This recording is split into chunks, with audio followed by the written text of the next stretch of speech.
नमस्कार, मैं संजीव कुमार और आप देख रहे हैं द समाचार एक्सप्रेस।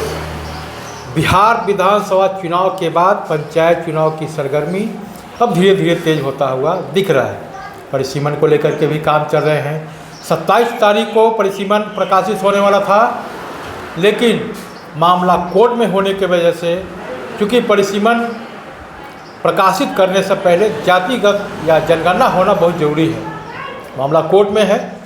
इसी को देखते हुए निर्वाचन आयोग अब जो 27 तारीख को प्रकाशन होने वाला था, अब उसे एक्सटेंड कर दिया।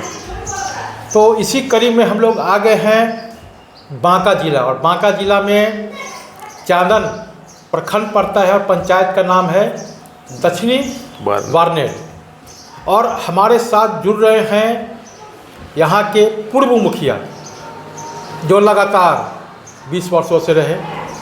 इनके बारे में जानेंगे कि आपका शिक्षा दीक्षा कहाँ से हुआ, पहले क्या करते थे, मुखिया बनने का मन कैसे बनाया, और आपके नेतृत्व में क्या कुछ डेवलपमेंट हुआ, विकास हुआ, ऐतिहासिक काम हुआ, और अब आगे क्या सोचते हैं। इसके अलावा अंत में जो बंगाल में चुनाव हुआ, जो बिहार में सिलेक्टेड मुख्यमंत्री पे जो चल रहा है, इस पर भी अंत में हम लोग चर्चा करेंगे। तो हमारे साथ जुड़ रहे हैं पूर्व मुखिया जी हैं, सुरेश यादव जी हैं। पहले तो सुरेश जी आपको बहुत बहुत स्वागत करते हैं। जी, आपका भी इस चैनल में स्वागत करते हैं। अच्छा, ये बताइए कि आप मुखिया बनने से पहले क्या करते थे, कहाँ से शिक्षा दीक्षा लिए, क्या कहेंगे आप। हमारे सर जो शिक्षा के जो नींव है, हमारी प्राथमिक शिक्षा गांव से भी हुआ, और उसमें मिडिल हमने टेलवा बाजार से किया स्कूल में। हाई स्कूल में कटोरिया हाई स्कूल से गए, और इंटर और ग्रेजुएशन हम देवघर कॉलेज से किए। अच्छा। अब पीजी मैंने भागलपुर यूनिवर्सिटी से किए। हमको शिक्षा से बहुत जुड़ाव रहा। मुझे अभिलाषा बचपन से ही थे कि मैं शिक्षा में अच्छा स्थान प्राप्त करूं, और मुझे लेक्चरर बनने की बहुत ख्वाब थी। इसी कड़ी में मैंने अपना सब मेहनत से मैं उस हसीम तक पहुंचा। 82 में मैंने एसपी यादव कॉलेज कटोरिया में योगदान दिया लेक्चरर के रूप में, और 2000 तक लगातार उस कॉलेज में भी शिक्षा किए। कॉलेज अंगीभूत नहीं थी, उसके बावजूद भी हम लोगों का इंटर में इंटर स्तरीय हो, डिग्री स्तर पर हो, हम लोगों को एग्जामिनर के रूप में प्रतिनियुक्त किया जाता था। उसमें हमने करीब 10 साल 15 साल भागलपुर यूनिवर्सिटी में भी हेड एग्जामिनर के रूप में काम किया। भागलपुर यूनिवर्सिटी में? जी, भागलपुर यूनिवर्सिटी में। धीरे धीरे शिक्षा की ओर मेरी और रुचि जगते गई। समय और हालात परिस्थिति के कारण मुझे लोगों ने प्रेरित किया। क्षेत्र में भी बहुत से विद्यार्थी हुआ करते थे। पंचायत चुनाव 2001 का बिगुल बजने ही वाला था। लोगों ने, कुछ विद्यार्थियों ने विवश कर दिया कि सर कम से कम मुखिया पर आप लड़ जाइए।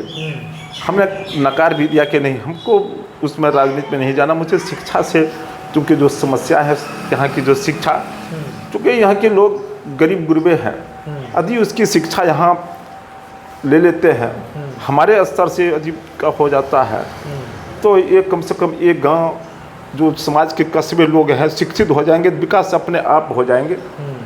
मैंने बहुत मेहनत से और मेहनती से हम लोगों ने ये प्रस्ताव को रखा, लेकिन विद्यार्थी मानने ही वाला नहीं था कि नहीं सर, कम से कम एक बार बनिए, उसके बाद छोड़ दीजिएगा। मैंने उनकी बात को भी सुने गंभीरता से। परिस्थिति हालात ने फिर हमको 2001 में चुनाव लड़ा दिए। मैं विजय भी हो गया। और 2001 से मुझे लग रहा था कि मैं खास इतना समय, चूँकि विद्यार्थी लाइफ था उस समय, 2001 से लेकर के 21 तक की जो रहा 20 साल का, तो एक दिन भी जो हम काटते थे तक कि आज जनता की समस्या को हमने आज बहुत अच्छा ढंग से व्यतीत किए और लगातार कोशिश करते थे कि गरीब गुरुओं की समस्याओं को सुने और उसकी समाधान हम पंचायत के स्तर पर करें। पदाधिकारियों से भी अच्छा लगाव रहता था कि हमारा पंचायत बहुत पिछड़ा हुआ है, यह दलितों और वंचित समाज जो है ब्लॉक स्तर पर यहाँ दूरी भी है। बीच बीच में कैंप लगवाते थे, पेंशन पास करवाते थे, इंदिरावास के लिए बाहर लगाते थे, गरीब गुरुए के लिए लड़ाई लड़ते थे। हमने अपने शिक्षा को लगाव रहने के कारण सर्वप्रथम मैंने चाहेंगे कि हमारे यहाँ 9 वार्ड हैं। 9 वार्ड जी, तो हम चाह रहे थे कि प्राथमिक पोषक क्षेत्र जो है, प्राथमिक विद्यालय यहाँ एक ही था भेरोगी बाजार में। जो मेन बेस है वो शिक्षा है जी, और मुखिया बनने के बाद मैंने काम करवाया। मैंने 3 गो स्कूल प्राथमिक विद्यालय भी खुलवाने का काम किया और सबसे बड़ी मुद्दा रही यादव बहुलवादी क्षेत्र रहने के बारे में जात पात की राजनीति नहीं किया और मुझे भावना भी नहीं थी कि जात पात हम करें, जिसके बदौलत मुझे सभी जाति का भरपूर सहयोग रहा। अभी वर्तमान में तो मैं मुखिया नहीं हूँ, जनता का भी खुशी हो गया कि कुछ मैंने हमसे को ग्रीवांसेस नहीं है, को शिकायत भी जनता के पास अब जाएंगे कोनो गांव और कस्बे में आपको शिकायत सुनने को नहीं मिलेंगे। उन लोगों का लग रहा था कि युवा वर्ग के कुछ बदलाव करें, बदल कर देखते हैं। यही मनसा से लंबा समय मिला, लंबा पारी खेले, तो लोगों को लग रहा था कि इससे बेहतर हो सकता है कि काम करे। यही था, हमने भी महसूस किया कि हो सकता है कि हमसे कहीं चूक हो गई, तो मुझे उतनी इच्छा थी कि लंबा समय खेले। जनता का जब इच्छा होगी, जी जी जी, और हर समय हमको यही रहता था कि मैं अच्छा काम पंचायत में करूं, जिसके बदौलत सरकार द्वारा 2006 में भी मैं पुरस्कृत हुआ, 2011 में भी 24 अप्रैल को भी पुरस्कृत हुआ। यानी चारों टर्म में मैंने प्रधानमंत्री नरेंद्र मोदी को हम धन्यवाद देते हैं कि उन्होंने जो पुरस्कृत करने का बीच बीच में कोई काम किया, मैं उसको बधाई भी देते हैं। मैं व्यक्तिगत रूप से जानते हैं कि शिक्षा के जगत में और पंचायती राज की व्यवस्था में उन्होंने बहुत आगे लाया और बीच में प्रोत्साहित करने का मौका मिला, जिससे कि लोगों को ऊर्जावान हुआ कि हम बढ़िया से बढ़िया काम करें। इससे देखा देखी और पंचायत में लोग अच्छे प्रतिनिधित्व करें, ताकि वो भी आगे जाकर कुछ अच्छा प्रोत्साहित हो।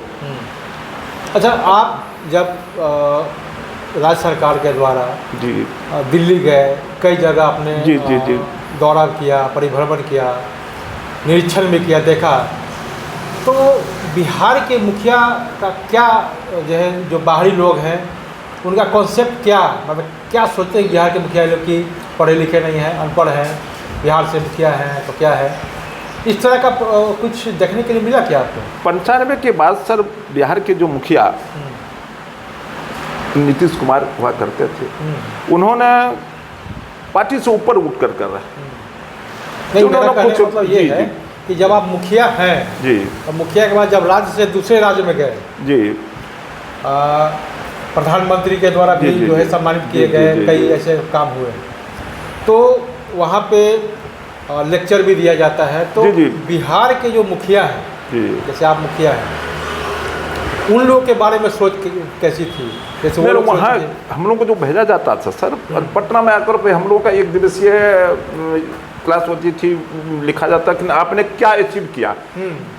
महाराष्ट्र गए तो महाराष्ट्र में विकास कैसे करते हैं। महाराष्ट्र गए तो महाराष्ट्र के मुखिया लोग क्या सोचते थे बिहार में? नहीं, वो सोच रहे थे कि ये आप लोग जो हैं यहाँ का विकास, जो हम लोग को भेजे गए हुए थे, हम लोग जो टोली थी हम लोग का, तो वहाँ कैसे विकास किया जाता, सरकार की क्या भूमिका है, जनप्रतिनिधि का क्या भूमिका है, किस प्रकार से ग्राउंड ये विकास किया जाता है। इस जल नल की जो योजना है, ये हमारे 11 टीम जो गए हुए थे, हम लोगों का ही सोच का ही उपज है ये जल नल।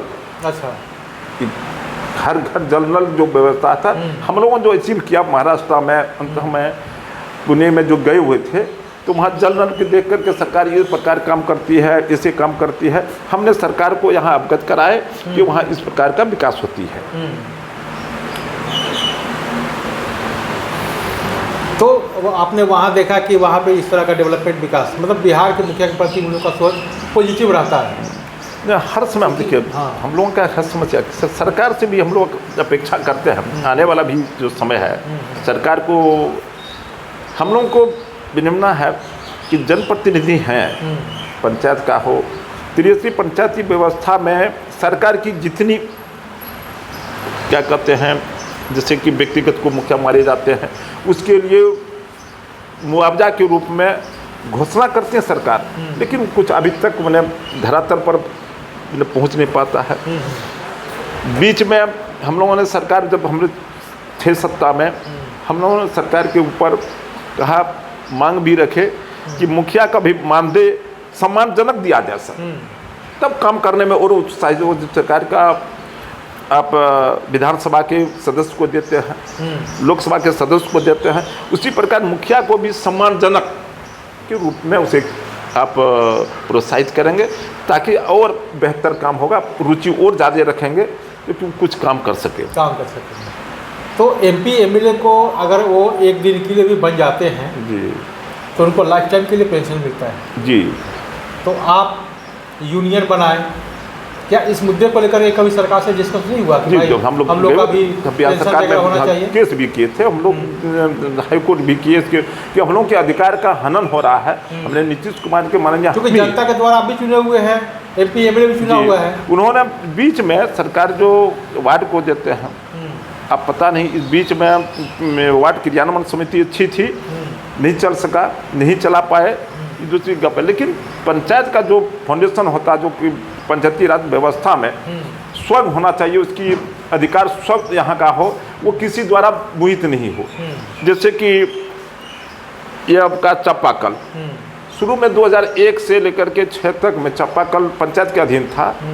कुछ भी काम होता था, चापाकल खराब होने का उसकी सारा सामान पंचायत में उपलब्ध रहता था, उसकी राशि उपलब्ध रहती थी।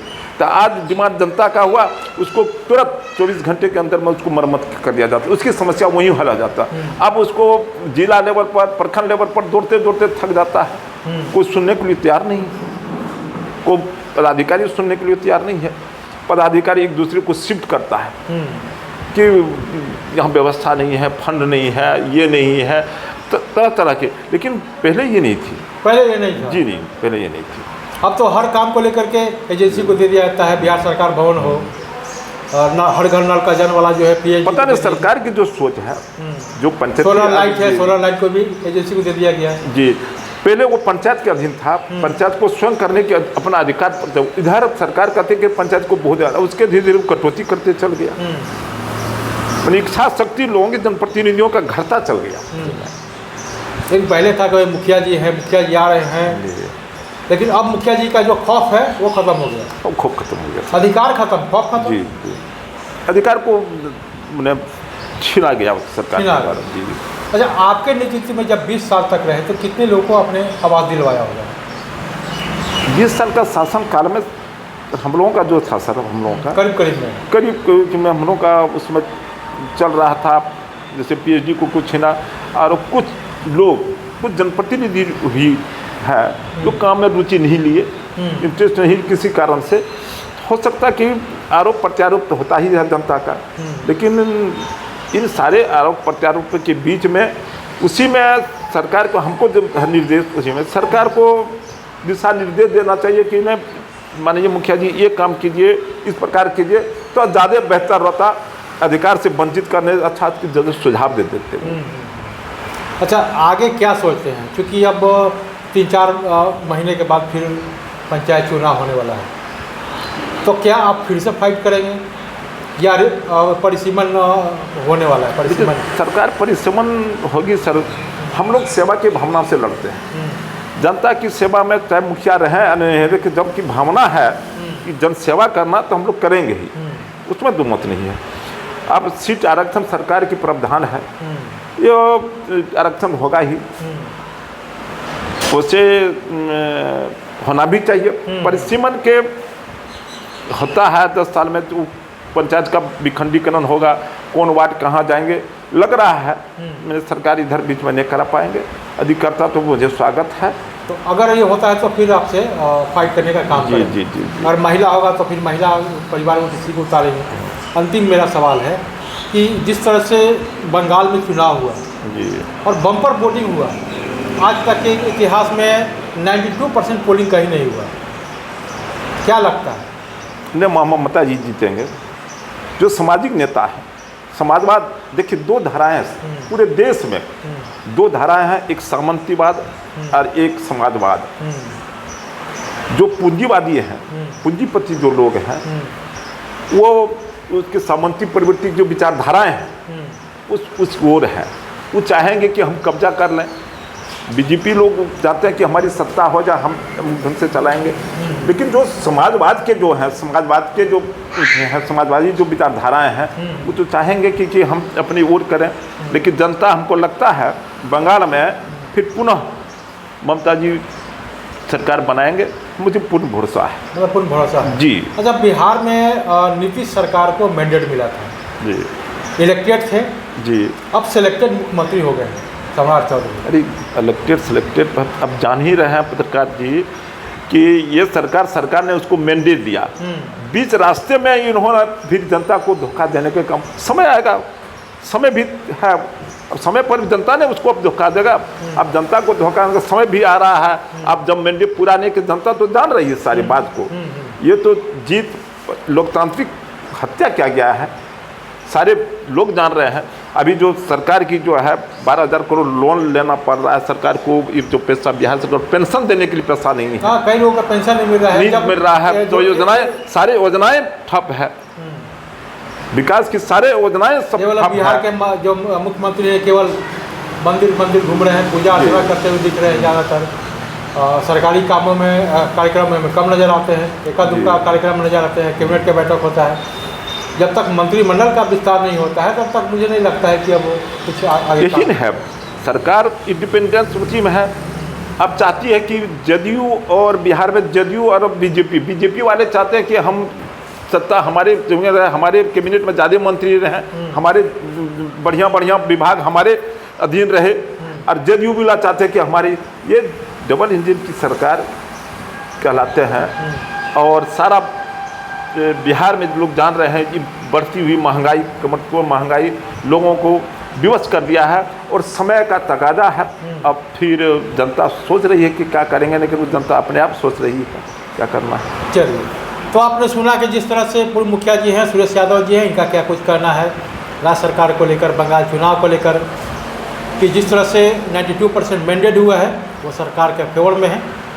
सीटें कम हो सकती हैं क्योंकि चुनाव है और जनता अपना जो मताधिकार का प्रयोग किए हैं, और इनका जो पारिवारिक परिवेश रहा है, राजनीतिक परिवेश रहा है, इनका राजनीति में तो आने का मन नहीं था, लेकिन युवा वर्ग खासकर स्टूडेंट ने इनको प्रोत्साहन किया है कि सर आप आइए, शिक्षा के क्षेत्र में बेहतर काम कर रहे हैं। तो निश्चित तौर से जब आप आएंगे तो पंचायत में जो शिक्षा की बद से बदतर स्थिति है वो बेहतर होगा।